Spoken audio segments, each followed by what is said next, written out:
नमस्कार दोस्तों। हम लोग इस वीडियो में शिक्षक पात्रता परीक्षा यूपी टेट के उच्च प्राथमिक स्तर कक्षा 6 से 8 तक के सामाजिक अध्ययन तथा सामाजिक विज्ञान के प्रश्न पत्रों को हल करेंगे, जिसमें हम लोग 2019 के प्रश्न पत्रों को सॉल्व करेंगे। तो चलिए स्टार्ट करते हैं इस वीडियो का पहला प्रश्न है, अधोलिखित में से किस लेखक की पुस्तक से कश्मीर के 12वीं शताब्दी ईस्वी के इतिहास का विवरण प्राप्त होता है? ऑप्शन ए जल्हड़, बी कालिदास, सी कल्हड़ या फिर डी विल्हड़। सी इसका आंसर हो जाएगा कल्हड़। कल्हड़ की राजतरंगी पुस्तक से कश्मीर के 12वीं शताब्दी ईस्वी के इतिहास का विवरण प्राप्त होता है। अगला प्रश्न, दिल्ली के किस सुल्तान ने सिकंदर द्वितीय या सिकंदर सानी की उपाधि धारण की थी? सिकंदर लोदी, इल्तुतमिश, बलबन या फिर अलाउद्दीन खिलजी। डी इसका आंसर हो जाएगा अलाउद्दीन खिलजी। अलाउद्दीन खिलजी ने सिकंदर द्वितीय या फिर सिकंदर सानी की उपाधि धारण की थी। अलाउद्दीन खिलजी दिल्ली का पहला सुल्तान था जिसने धर्म पर राज्य का नियंत्रण स्थापित किया।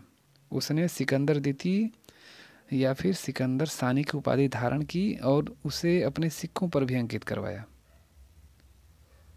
अगला प्रश्न सुमेलित कीजिए। एक तरफ दिया गया है राजा राम मोहन राय, विवेकानंद, दयानंद सरस्वती, एम.जी. रानाडे और दूसरी तरफ उनकी रचनाएं दी गई हैं, उससे हमें सुमेलित करना है। इसे 2-3 सेकंड में आप सुमेलित करें, उसके बाद हम इसका आंसर बताते हैं।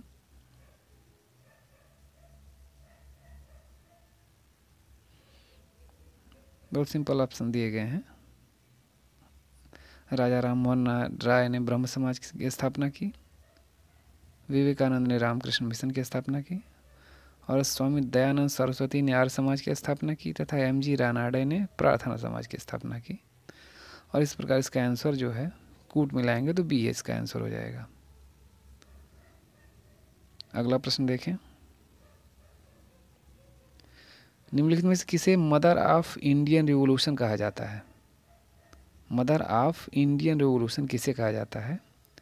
ए एनी बेसेंट, बी प्रीति लता वाडेकर, सी कल्पना दत्त या फिर डी मैडम भीकाजी कामा। डी इसका आंसर हो जाएगा मैडम भीकाजी कामा।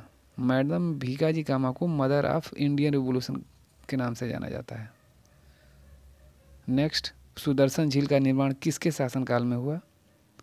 अशोक, चंद्रगुप्त, समुद्रगुप्त या फिर बिंदुसार।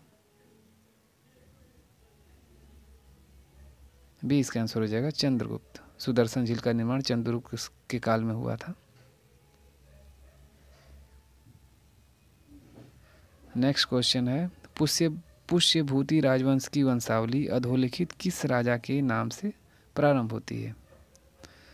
प्रभाकर वर्धन, आदित्यवर्धन, नरवर्धन या फिर राज्यवर्धन। सी इसका आंसर हो जाएगा नरवर्धन। इसकी हम व्याख्या देख लें। गुप्त वंश के पतन के बाद हरियाणा के करनाल जिले में थानेश्वर नामक स्थान पर पुष्यभूति नामक राजा ने 6ठी ईस्वी में पुष्यभूति वंश की स्थापना की थी, परंतु हर्ष के लेखों में उसकी वंशावली नरवर्धन से प्रारंभ होती है। प्रभाकर वर्धन इस वंश की स्वतंत्रता का जन्मदाता था, जबकि हर्षवर्धन इस वंश का सबसे शक्तिशाली शासक था।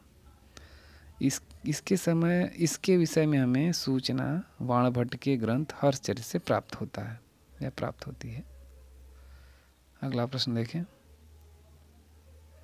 अधोलिखित में कौन सी ताम्रपाषाणिक ग्रामीण संस्कृति प्राचीनतम है?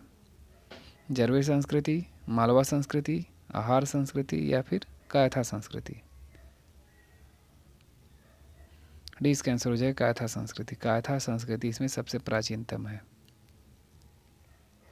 नेक्स्ट, मौर्य समाज की स्थापना से पहले समस्त उत्तरी भारत विभक्त था, या किन किन भागों में विभक्त था? 20 राजतंत्र शासन में, 16 महाजनपद व गणराज्यों में, 10 राजतंत्र शासन में या फिर 2 शासन तंत्रों में। भी इसका आंसर हो जाएगा 16 महाजनपद व गणराज्यों में। इसकी हम थोड़ी व्याख्या देख लेते हैं। मौर्य समाज की स्थापना से पहले समस्त उत्तरी भारत 16 महाजनपद व गणराज्यों में विभक्त था। 16 महाजनपदों की सूची हमें बौद्ध ग्रंथ अंगुत्तर निकाय तथा जैन ग्रंथ भगवती सूत्र में मिलती है। इन जो 16 महाजनपदों की जो इनका जो वर्णन हमें मिलता है वो बौद्ध ग्रंथ अंगुत्तर निकाय से तथा जैन ग्रंथ भगवती सूत्र से मिलता है। और ये 16 महाजनपद इस प्रकार दिए गए हैं: अंग, मगध, काशी, कोसल, वज्जी, मल्ल, चेदी, वत्स, कुरु, पांचाल, मत्स्य, सूरसेन, अस्मक, अवंती, गांधार तथा कंबोज।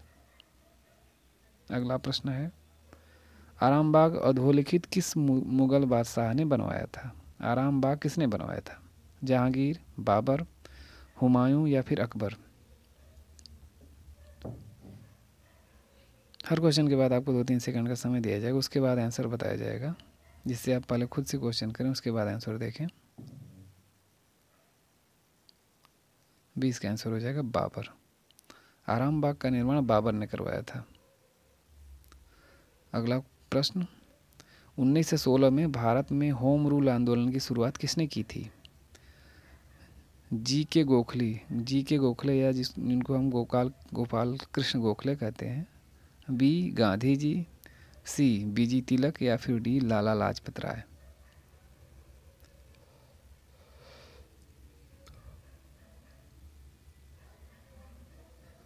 इसका आंसर सी हो जाएगा, बीजी तिलक। बाल गंगाधर तिलक ने होम रूल की शुरुआत की थी। और होम रूल का अगर जहाँ नाम आए तो वहाँ पे 2 लोगों का नाम आता है, बाल गंगाधर तिलक और एनी बेसेंट। अप्रैल 1916 में भारत में होम रूल आंदोलन की शुरुआत बाल गंगाधर तिलक ने की थी। एनी बेसेंट ने भी सितंबर 1916 में अपनी होम रूल लीग की स्थापना की थी। दोनों लोगों ने होम रूल लीग की स्थापना अलग अलग की थी, एनी बेसेंट और तिलक ने।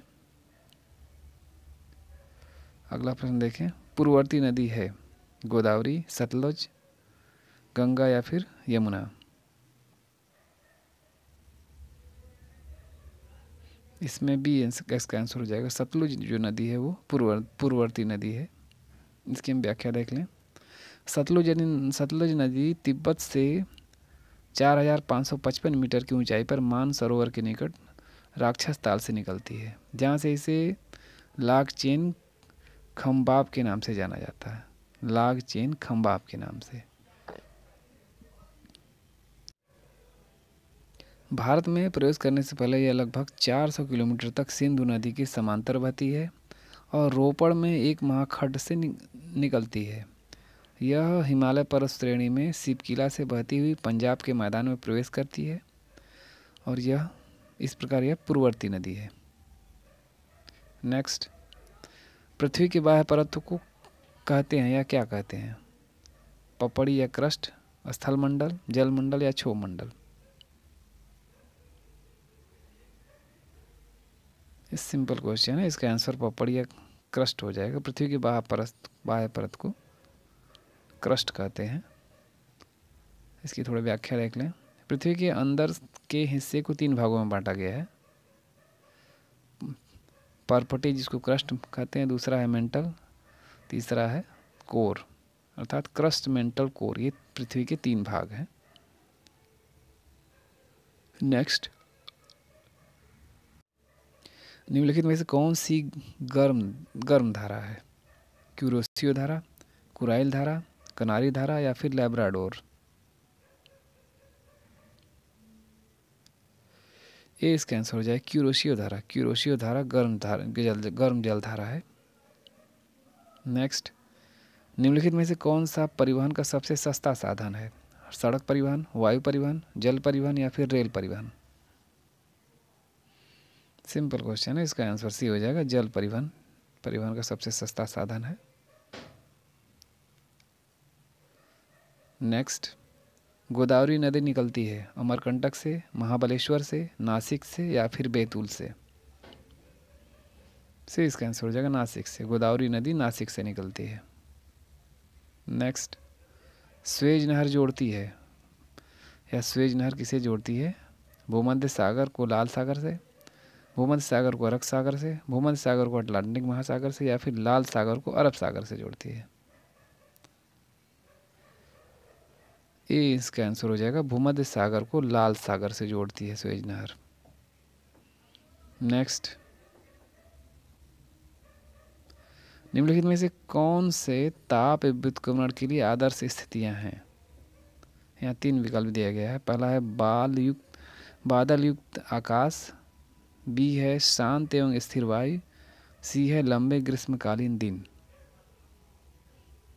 इसमें कह रहा ताप व्युत्क्रमण के लिए कौन सी आदर्श स्थितियां हैं। ताप व्युत्क्रमण का मतलब जो ताप को कम करते हों।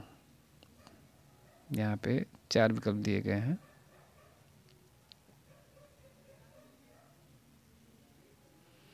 इसका आंसर बी हो जाएगा।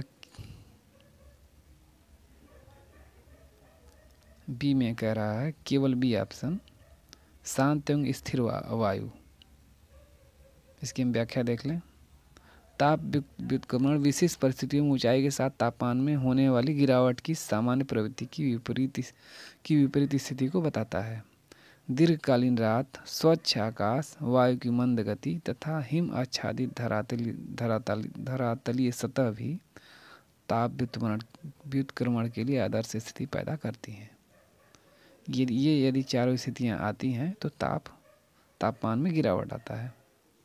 ये चारों स्थितियाँ मैं आपको फिर से बता दे रहा हूँ। दीर्घकालीन रात, स्वच्छ आकाश, वायु की मंद गति तथा हिम आच्छादित धरातलीय सतह। नेक्स्ट क्वेश्चन, मेघालय का पठार विस्तार है। ए प्रायद्वीपीय पठार, बी तिब्बत का पठार, सी हिमालय या फिर डी अरावली। ये इसका आंसर हो जाएगा प्रायद्वीपीय पठार। मेघालय का पठार प्रायद्वीपीय पठार का ही विस्तार है। नेक्स्ट, निम्नलिखित में से कौन सा अपर्दन अभिकर्ता बालुका स्तूपों या बालू टिब्बा के निर्माण के लिए उत्तरदायी है?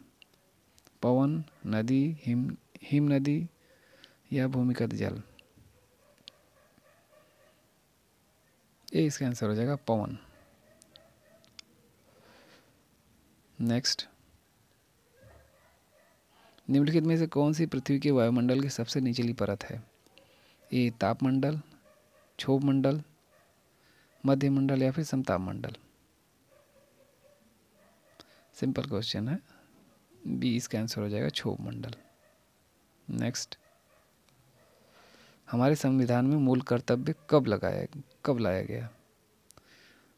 1969 में, 1979, 1979, ये ऑप्शन कह रहा है 1979 1979 में, बी कह रहा है 1976 1976, सी कह रहा है 1977 1977 या फिर डी 1978 1978।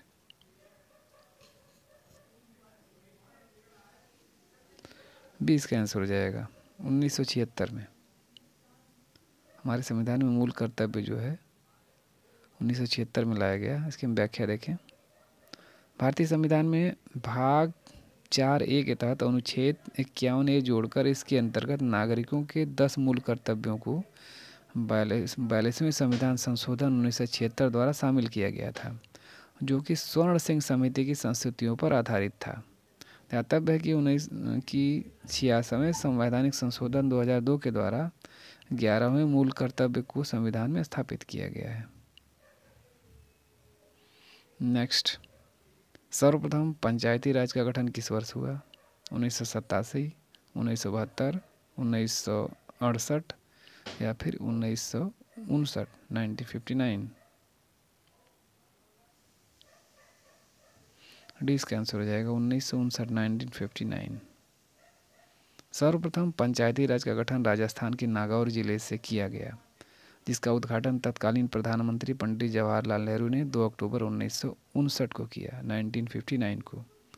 ध्यातव्य कि पंचायती राज का गठन बलवंत राय मेहता समिति की अनुशंसा के आधार पर किया गया था। अगला प्रश्न देखें। निम्नलिखित में से कौन सा संविधान के 73वें संशोधन में सम्मिलित है? ए जिला पंचायत, बी क्षेत्र पंचायत, सी ग्राम पंचायत या फिर डी नगर पंचायत। यहाँ पे 4 विकल्प दिए गए हैं, हमें बताना है इसमें से कौन सही है।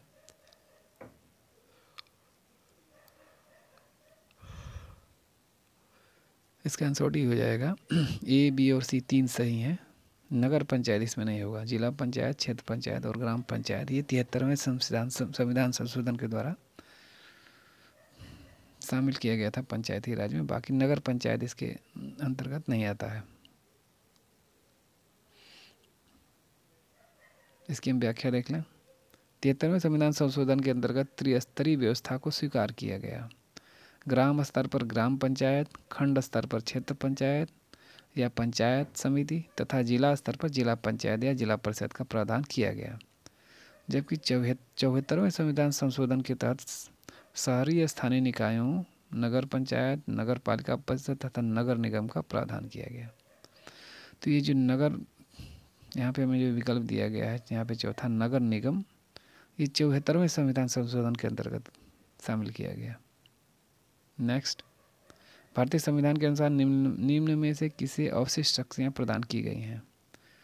स्थानीय निकायों को, राज्य को, केंद्र को, राज्य तथा केंद्र दोनों को। सी इसका आंसर हो जाएगा केंद्र को। अवशिष्ट शक्तियाँ केंद्र के पास हैं। नेक्स्ट, अगला प्रश्न देखें 26। भारत के सर्वोच्च न्यायालय में न्यायाधीशों की संख्या कितनी है? 34, 30, 31 या फिर 33? ए इसका आंसर हो जाएगा 34। भारत के सर्वोच्च न्यायालय में न्यायाधीशों की संख्या 34 है, 34। नेक्स्ट, लुक ईस्ट पॉलिसी का एक्ट ईस्ट पॉलिसी में परिवर्तन कब हुआ? दिसंबर 2015, 2014, नवंबर 2014, दिसंबर 2014 या फिर नवंबर 2015 में?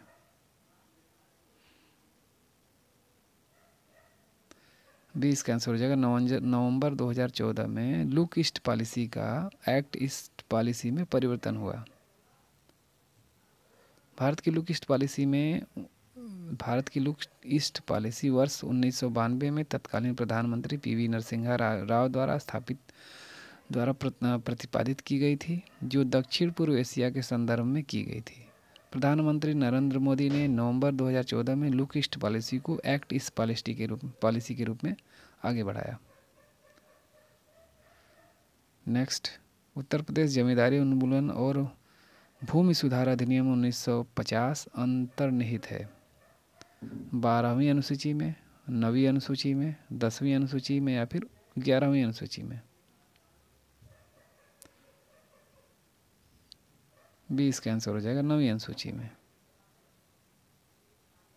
उत्तर प्रदेश में जमींदारी उन्मूलन और भूमि सुधार अधिनियम 1950 9वीं अनुसूची में अंतर्निहित है। संविधान में 9वीं अनुसूची प्रथम संविधान संशोधन अधिनियम 1951 के द्वारा जोड़ा गया। नेक्स्ट, संविधान सभा का संवैधानिक सलाहकार कौन था? Doctor BN Rao, doctor Rajendra Prasad, K Subba Rao या फिर KM मुंशी? ए इसका आंसर हो जाएगा डॉक्टर BN राव संविधान सभा का संवैधानिक सलाहकार थे। नेक्स्ट, भारतीय संसद की सबसे बड़ी समिति कौन सी है? प्राक्कलन समिति, सार्वजनिक उपक्रम समिति, लोक लेखा समिति या फिर कार्य मंत्रणा समिति? ए इसका आंसर हो जाएगा प्राक्कलन समिति। भारतीय संसद की सबसे बड़ी समिति प्राक्कलन समिति है। इस समिति में लोकसभा के 30 सदस्य होते हैं। इसमें राज्यसभा के सदस्य सम्मिलित नहीं किए जाते हैं। जबकि सरकारी उपक्रमों संबंधी समिति तथा लोक लेखा समिति में कुल सदस्यों की संख्या 22 है। इस समिति का कार्यकाल 1 वर्ष होता है। नेक्स्ट, ओलंपिक खेलों का आदर्श वाक्य क्या है? 1, यह बदलता रहता है। B, ever onward. C, far ever higher. C कह रहा है फार एवर हायर या फिर D, altius, CTS, fortius? D इसका आंसर हो जाएगा आल्टियस, CTS, फोर्टियस। ओलंपिक खेलों का आदर्श वाक्य आल्टियस, CTS और फोर्टियस है। यह लैटिन भाषा का शब्द है जिसका हिंदी में अर्थ होता है तेज, ऊंचा और बलशाली। फादर डिडोन द्वारा इन शब्दों का निर्माण किया गया था। नेक्स्ट, निम्नलिखित में से कौन अर्जुन पुरस्कार विजेता है? दारा सिंह, विशेष भृगुवंशी, प्रदीप खालको या फिर डी पुलेला गोपीचंद। डी इसका आंसर हो जाएगा पुलेला गोपीचंद, ये अर्जुन पुरस्कार विजेता है। नेक्स्ट, मनोरंजन कितने प्रकार के होते हैं? 10, 4, 5 या फिर 8। इसका आंसर सी हो जाएगा 5। व्याख्या हम देख लें। मनोरंजन के कई प्रकार होते हैं जिसमें मुख्य रूप से ये 4 प्रकार के होते हैं: शारीरिक, सामाजिक, आउटडोर तथा कला एवं शिल्प कला। टीवी, रेडियो, संगीत, साहित्य, नृत्य, नाटक इत्यादि मनोरंजन के साधन हैं। मनोरंजन के प्रकार के रूप में सामुदायिक मनोरंजन, औद्योगिक मनोरंजन, औपचारिक मनोरंजन, व्यावसायिक मनोरंजन तथा संस्काधन मनोरंजन आदि आते हैं। तो इसके जो मुख्य प्रकार हैं यहाँ पे 4 ही दिए गए हैं, लेकिन परीक्षा नियंत्रक या परीक्षा नियामक ने इसका जो आंसर दिया था उसमें सी दिया था, 5 दिया था, लेकिन होते 4 ही हैं। नेक्स्ट, निम्नलिखित में से कौन सा आसन घुटनों की शक्ति के लिए अच्छा होता है? चक्रासन, सुखासन, वज्रासन या फिर ताड़ासन। तो इसका आंसर हो जाएगा वज्रासन, घुटनों की शक्ति के लिए अच्छा माना जाता है। नेक्स्ट, प्रथम राष्ट्रीय खेल विश्वविद्यालय कहाँ खोला गया है? मणिपुर, मध्य प्रदेश, महाराष्ट्र या असम। ये इसका आंसर हो जाएगा मणिपुर। मणिपुर में प्रथम खेल विश्वविद्यालय खोला गया है। नेक्स्ट, अरहर की संकर किस्म है? बहार, ICPL 87, UPSS 120 या फिर ICPH 8। इसमें से कौन अरहर की किस्म है, संकर प्रजाति? इसका आंसर डी हो जाएगा ICPH 8, ये अरहर की संकर प्रजाति है। इसके अलावा ICPH 8, ICCH 2740, ICPN 2671 भी अरहर की संगम किस्म के अंतर्गत आती हैं। इसकी 3 किस्में आप फिर से देख लें: ICPH 8 या 8, ICPH 2740 और ICPN 2671। ये तीनों अरहर की हाइब्रिड किस्में हैं। नेक्स्ट, निम्न में से किस राज्य को सोयाबीन राज्य कहा जाता है? आंध्र प्रदेश, महाराष्ट्र, राजस्थान या फिर मध्य प्रदेश। इसका आंसर डी हो जाएगा मध्य प्रदेश। मध्य प्रदेश को सोयाबीन राज्य कहा जाता है। नेक्स्ट, ग्रीन हाउस में सब्जियों को उगाने की विधि को क्या कहते हैं? Kitchen gardening, truck gardening, vegetable forcing या फिर फ्लोटिंग गार्डनिंग। इसका आंसर हो जाएगा वेजिटेबल फोर्सिंग। नेक्स्ट, मृदाओं के कण घनत्व का औसत मूल्य होता है? ए 2.85 ग्राम पर सेंटीमीटर क्यूब, बी 2.56 ग्राम पर सेंटीमीटर क्यूब, सी 2.65 ग्राम पर सेंटीमीटर क्यूब या फिर डी 2.75 ग्राम पर सेंटीमीटर क्यूब।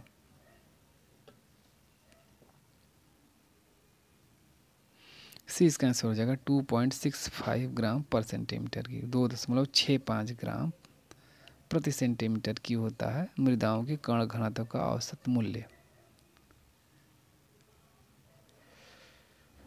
मृदाओं के कण घनत्व का औसत मूल्य 2.65 ग्राम पर सेंटीमीटर होता है। मृदा का कण घनत्व मृदा से बने खनिजों तथा संघनन की डिग्री पर निर्भर करता है। नेक्स्ट, निम्नलिखित में बाग लगाने की कौन सी विधि पहाड़ी क्षेत्र में अपनाई जाती है? वर्गाकार, षटभुजाकार, एकांतर या फिर समोच्च। इसका आंसर हो जाएगा समोच्च। समोच्च विधि जो है पहाड़ी क्षेत्रों में बाग लगाने के लिए अपनाई जाती है, समोच्च विधि। नेक्स्ट, अगला प्रश्न है, संतुलित आहार में सुरक्षात्मक पोषक तत्व है? ए विटामिन व खनिज, बी कार्बोहाइड्रेट, सी वसा या फिर डी प्रोटीन। ए इसका आंसर हो जाएगा। खनिज व विटामिन व खनिज जो है ये सुरक्षात्मक पोषक तत्व के अंतर्गत आता है। नेक्स्ट, निम्नलिखित में से भोजन पकाने की सर्वोत्तम विधि क्या है? सेकना, उबालना, भुनना या फिर तलना?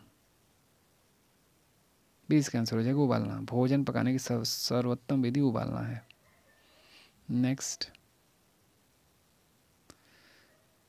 ट्रिप्सिन एंजाइम किस प्रक्रिया में सहायक होता है? न्यूक्लिक अम्ल के पाचन में, प्रोटीन के पाचन में, कार्बोहाइड्रेट के पाचन में या फिर वसा के पाचन में? बी इसका आंसर हो जाएगा प्रोटीन के पाचन में। ट्रिप्सिन एंजाइम प्रोटीन के पाचन में सहायक होता है। नेक्स्ट, चेचक के विषाणु का नाम बताइए।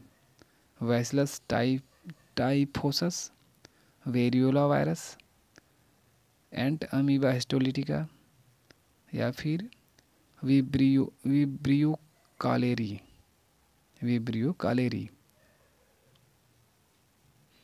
इसका आंसर भी हो जाएगा वेरियोला। चेचक के विषाणु का नाम वेरियोला है, वेरियोला वायरस। नेक्स्ट,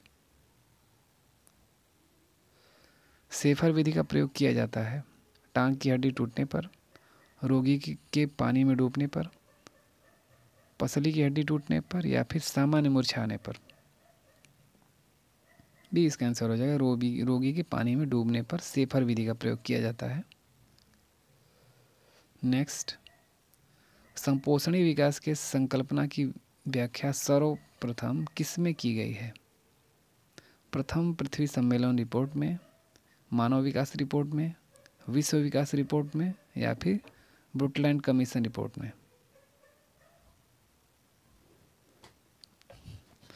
डी इसका आंसर हो जाएगा ब्रुटलैंड कमीशन रिपोर्ट में सर्वप्रथम संपोषणी विकास के संकल्पना की व्याख्या की गई है।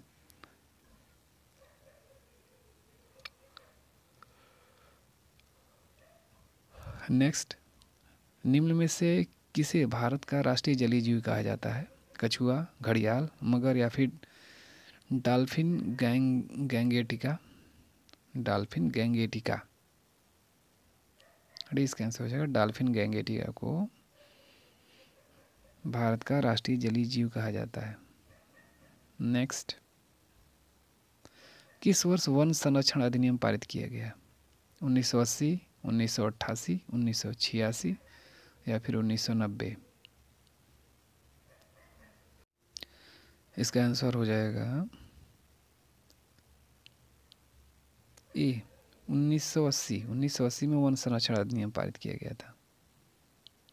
नेक्स्ट, निम्नलिखित में से कौन सा हरित गृह प्रभाव गैस नहीं है? मीथेन, नाइट्रोजन, कार्बन डाइऑक्साइड या फिर ओजोन? बी इसका आंसर हो जाएगा नाइट्रोजन। नाइट्रोजन गैस हरित गृह प्रभाव गैस नहीं है। नेक्स्ट, निम्नलिखित में से कौन सी मृदा संरक्षण की विधि नहीं है? जैविक खाद, फसल चक्र, कीटनाशक रसायन या फिर मृदा अपरदन रोकना? सी इसका आंसर हो जाएगा कीटनाशक रसायन। नेक्स्ट, सिलाई मशीन कब भारी चलती है? शटल में धागा अटक जाने पर, तेल की कमी तथा सफाई नहीं करने पर, बेल्ट बहुत ढीला होने पर या फिर प्रेशर फुट में ज़्यादा दबाव होने पर? बी इसका आंसर हो जाएगा तेल की कमी तथा सफाई नहीं करने पर। नेक्स्ट, वृद्धावस्था में कैल्शियम की कमी से कौन सा रोग होता है? ऑस्टियोमलेशिया, रिकेट्स, ऑस्टियोपोरोसिस या फिर एनीमिया? सी इसका आंसर हो जाएगा ऑस्टियोपोरोसिस। वृद्धावस्था में कैल्शियम की कमी से ऑस्टियोपोरोसिस हो जाता है। नेक्स्ट, हीमोग्लोबिन में प्रोटीन नामक तत्व कौन सा है? लिपोप्रोटीन, हीमोग्लोबिन या फिर ग्लोबिन? डी इसका आंसर हो जाएगा ग्लोबिन। हीमोग्लोबिन में हीम लोहा है, जब जिसको एफी कहते हैं, जबकि ग्लोबिन प्रोटीन होता है। इन दोनों के संयुक्त होने पर ही हीमोग्लोबिन बनता है। नेक्स्ट, आजकल यूरोप और भारत में किस जर्मन शिक्षा शास्त्री की पाठ योजना पद्धति प्रचलित है? हर्बर्ट, फ्रोबेल, मॉन्टेसरी या फिर डाल्टन?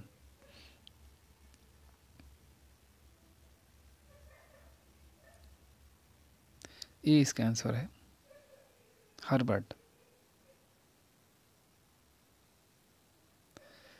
जर्मन शिक्षा शास्त्री हर्बर्ट की पाठ्य योजना पद्धति यूरोप और भारत में प्रचलित है। हर्बर्ट का मानना है कि मनुष्य की आध्यात्मिक उन्नति के लिए चारित्रिक एवं नैतिक विचार पर बल दिया जाना चाहिए। इसके लिए पाठ्यचर्या में भाषा, साहित्य, इतिहास, कला, संस्कृति को प्रमुख स्थान दिया जाना चाहिए और भूगोल, गणित तथा विज्ञान को गौण स्थान प्राप्त होना चाहिए। नेक्स्ट, योजना विधि आधारित है। इसमें से कोई नहीं, करके सीखने पर, सुनने पर या देखने पर? बी इसका आंसर हो जाएगा, करके सीखने पर आधारित है योजना विधि। नेक्स्ट, पंचम सवारी ताल में कितनी मात्राएं होती हैं? 15, 16, 12 या 14? ये इसका आंसर हो जाएगा 15। पंचम सवारी ताल, ये एक ताल होता है गाने का, तो पंचम सवारी ताल में 15 मात्राएं होती हैं। इसकी व्याख्या देख लें। पंचम सवारी ताल में 15 मात्राएं होती हैं। इसका वादन अधिक होता है। इस ताल को कथक नृत्य के साथ बजाया जाता है और इसका स्वतंत्र वादन भी तबला वादक करते हैं। यह ताल ख्याल अंग की गायकी के साथ सांगत करने की ताल है। इस ताल को कठिन तालों में शामिल किया जाता है। नेक्स्ट, वंदे मातरम देश गान का रचयिता कौन है? अमीर खुसरो, रविंद्रनाथ टैगोर, सत्यचंद्र चट्टोपाध्याय या फिर बंकिम चंद्र चटर्जी?